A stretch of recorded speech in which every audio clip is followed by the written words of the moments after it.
Hi, how's it going? Welcome to my review of The Way of Kings by Brandon Sanderson. This is a fantasy novel that was originally released in 2010 and is the book one of the Stormlight Archive, which is a fantasy series by Sanderson. Book 3 is out right now, and it's meant to run to 10 books, so that's very exciting. And actually that's the first thing I want to talk about is the fantasy setting. There's a lot of distinction between high fantasy and low fantasy. Low fantasy would be something more like Game of Thrones, where there's not a lot of magic, and high fantasy might be more like Lord of the Rings, where it's, very cinematic and, a book like that. This is what kind of straddles the middle, I think, because it's not low like Game of Thrones. There is definite magic in the world. However, that magic has a defined set of rules, and I think that's actually one of the most interesting parts. It almost seems like superpowers in that they have limitations and they have to work around those. And even then, battles and stuff, there's a sort of grit to it and a intensity to the battles, and I really appreciated that it kind of straddled that line between high and low fantasy, because I think both of those have their strengths, and I think this book beautifully encapsulates those. And part of that is the world. This book has a very interesting world, and it's built up over the course of the book.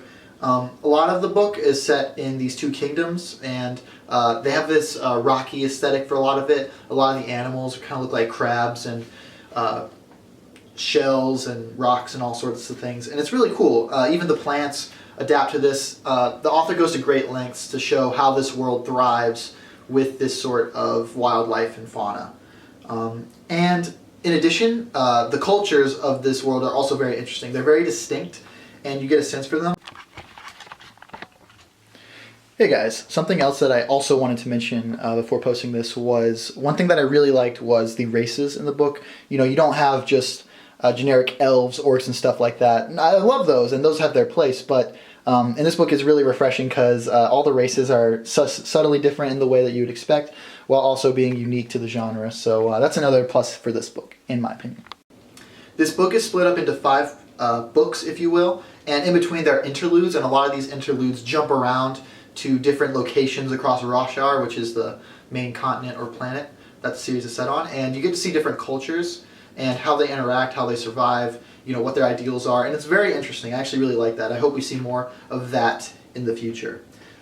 However, this is all tied in with some really strong main characters, and that's really kind of where the heart of the story is. A lot of fantasy novels, they might be caught up in ideas or, these themes, but this book, I feel, really focuses on its characters, and part of what I liked about the mid-level fantasy, if you will, is that the struggles that the characters face, I think, were very relatable, very human. You have Caladan, who is a slave. He's basically kind of the main protagonist because he has the most chapters in the book. I think he has probably the best story of all the characters, just because, like I said, it's the most fleshed out, and you do see flashbacks from him, so you kind of get more of a sense of him. You also have Dalinar, who we actually don't meet until around page 200, so this is one of those cases where you really have to kind of get invested before you start, getting the full picture. This is a long book. My copy was like 1,200 pages. I had the tiny little paperback. So this is definitely an investment. Don't make any mistake. This is not a weekend read unless you're really fast, I guess. But we also have Shallan, who's an interesting character. And I really liked her because of the setting that she's in. She's in the city called Kharbranth. I don't know if I'm pronouncing that right, but Kharbranth, and it's basically this like kind of city of bells. It's on the docks. It's really interesting, and I think that was probably the best setting of the book, just because it was very memorable and unique.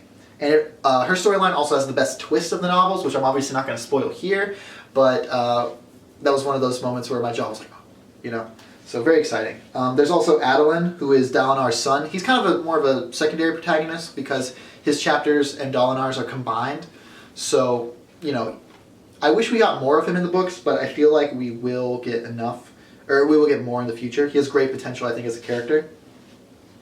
And we also have Sazeth, who is not as frequently featured, but I have a feeling he will be in the future books based on how this book ends.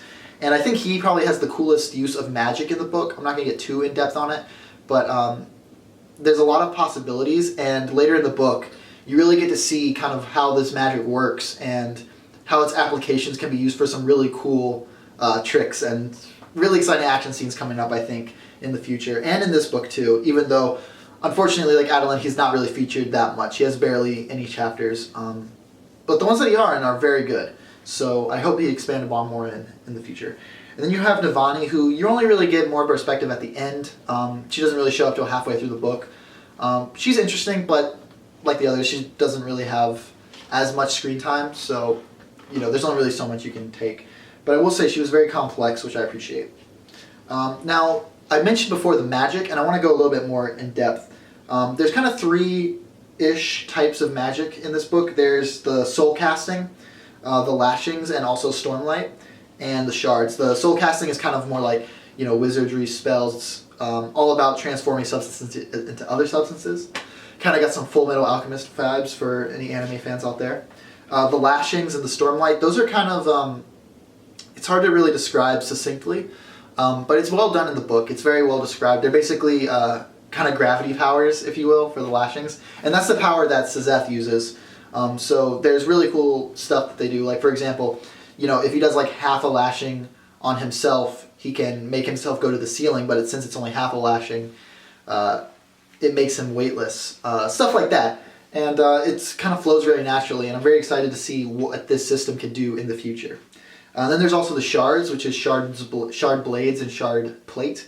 These are basically just like super powerful swords. They're pretty much lightsabers, honestly, for the sake of the story.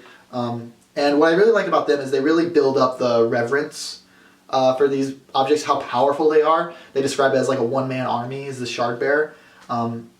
It's really cool. It's cool stuff. And it makes another twist at the end of the book incredibly powerful, and I think it was very well executed. In fact, I think the climax of this book is one of the strongest I've read in recent memory. It is a extremely well done climax that brings in all the storylines together, or almost all the storylines together, and creates this really exciting conclusion where everything just kind of clicks into place. And then once you kind of know what's up, it sends chills down your spine. I'm telling you guys, it's really good. And once again, you do have to run through 1,200 pages to get there, but I think it's worth it. And going back to the magic for a bit, what I really liked is how, we were talking about the mid-fantasy earlier. The magic in this universe, it's not an end-all be-all. It doesn't make life a picturesque society that's overflowing with riches and whatnot, but it does show how that magic shapes the society. Like, for example, soul casting is used for the armies to create food and whatnot. I like stuff like that because it really shows, how this world is different from ours due to the magic that they have. Even though there's also technology, which I also really appreciate. Like I said, this is a bit of a long book. It's long, but considering how long it was, I actually read it surprisingly quickly. I did not expect to get through it nearly as fast as I actually did, and that was because I was enamored. I was really enthralled with the storylines of these characters and this world that they were building. And once you can get past kind of adjusting to what this world is and how things work, you really become enamored with these characters' storylines, as I said. And also, the way this book ended, I'll be honest, when I was reading the book, I wasn't sure if I was going to read the sequel because it was pretty long, and I was like, we'll see, I'm not sure. But then I got to the ending, and that pretty much guaranteed that I was going to read the second one because it has such an amazing ending that not only wraps up this story very well, but it also establishes a new status quo going forward that I think it would be a shame if this book did not have a sequel. And I'm very glad that it does, and I will be reading that. Words of Radiance, that is next for me. But I have other reading things to get to first. And that's really all I have to say. I thought this was a very good book. Obviously, it's more for fantasy fans. If you like realistic dramas or historical literature, you might not enjoy it. But for anyone who is willing to take a story where you have to kind of invest a little bit more time, you really have to kind of come together, piece this world together. Anyone who's interested in a more intellectual experience like that, I would highly recommend this book. I think it is one of the best fantasy books that I have ever read. I think it's right up there with Game of Thrones, Lord of the Rings, all those. I think it's, in a few years, it's going to be a classic. And they're actually making a movie about it, apparently. So, go read it now. Say you read it first. Say when everyone sees the movie, says how much they love it, you can say, I got you first. But yes, no, this was an amazing book. And I'm going to try out a new rating system. And this being my first book, I'm going to give this 5 stars because honestly, I tried giving it 4 because my only real flaws with it are that it's a little bit long at certain points with flashbacks and certain things that we don't really need. And a 1,200 page book, I feel like you're going to get that no matter what. But honestly, even so, it didn't matter because it informed the characters and made up to an amazing conclusion that left me satisfied in every way. So I would highly, highly recommend this book if you're fans of the fantasy genre. Alright, thank you for watching my review. Give you a little sneak peek. I think my next book is going to be The Expanse, Book 7, Persepolis Rising, which I don't know how I'm going to just jump in because I've been reading books 1 through 6, but I haven't been making reviews, so we'll see about that. But anyway, thank you for watching my review. Take care, guys.